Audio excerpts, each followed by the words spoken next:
একো গৰাকী উদ্যোগী লৈ একো গৰাকী উৎপাদনকাৰী একো গৰাকী সফল ব্যৱসায়ী লৈ আমি ৰূপান্তৰ কৰাৰ বাবে চেষ্টা কৰিছো। মুখ্যমন্ত্ৰীৰ মহিলা উদ্যমিতা অভিযানৰ মূল লক্ষ্যই হ'ল লাখপতি বাইদেউ সৃষ্টি কৰা। আজি আমাৰ অসমত 40 লাখ মহিলাৰ ভিতৰত 8 লাখ মহিলাই ইতিমধ্যেই আমাৰ বছৰত 1 লাখ টকাতকৈ বেছি ব্যৱসায় কৰিবলৈ সক্ষম হৈছে।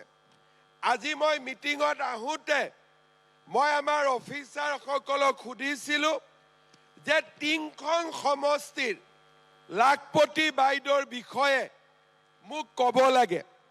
মোৰ অফিচাৰসকলে মোক কৈছিলে যে ইয়াৰ বেজৰচুক বঙালী গাঁৱৰ স্মিতা ফুকন তেওঁ সামূহিক বিনিয়োগ পুঁজিৰ পৰা 50,000, প্ৰধানমন্ত্ৰীৰ খাদ্য সংশোধন গোট আঁচনিৰ পৰা 1,51,000, বেংক লিংকেজৰ পৰা 1 লাখ টকাৰ ঋণেৰে থলুৱা অসমীয়া আচাৰৰ ব্যৱসায় আৰম্ভ কৰি এতিয়া মাহত 22,000 টকাকৈ উপাৰ্জন কৰে।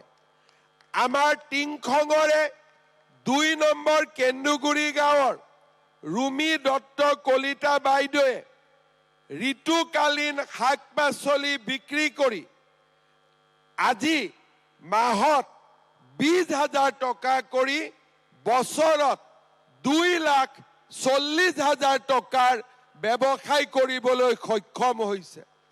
তাৰ মানে আমাৰ টিংখঙতে এনেকুৱা মহিলা আছে যোনে লাখপতি বাইদেউ ইতিমধ্যে হ'ব পাৰিছে। যদি 2জনে পাৰে 20জনে কিয় নোৱাৰিব? যদি 20জনে পাৰে 200জনে কিয় নোৱাৰিব? যদি 200জনে পাৰে 2,000-এ কিয় নোৱাৰিব? অকণমান চৰকাৰৰ পৰা সহায় লাগে, চৰকাৰৰ পৰা উদগনি লাগে, চৰকাৰে ৰাস্তা দেখুৱাব লাগে। আমি নিশ্চয় সকলোৱে লাখপতি বাইদেউ হ'ব পাৰিম। সেইবাবেই এই উদ্যমিতা অভিযানৰ আৰম্ভ হ'ল। চৰকাৰৰ কষ্ট হৈছে, কিন্তু কষ্ট হ'লেও আমি 40 লাখ মহিলাৰ ভিতৰত এটা নিৰ্বাচনী প্ৰক্ৰিয়াৰ জৰিয়তে 32 লাখ মহিলাক 10,000 টকাকৈ প্ৰথম কিস্তিৰ ধন বিতৰণ কৰিবলৈ আৰম্ভ কৰিছো। এতিয়ালৈকে 32 লাখ মহিলাৰ প্ৰায় 12 লাখ মহিলাৰ হাতত এই ধন আমি তুলি দিলো। 32 লাখ মহিলাক 10,000 টকাকৈ দিবলৈ যাওঁতে 3,200 কোটি টকা চৰকাৰে খৰচ কৰিব।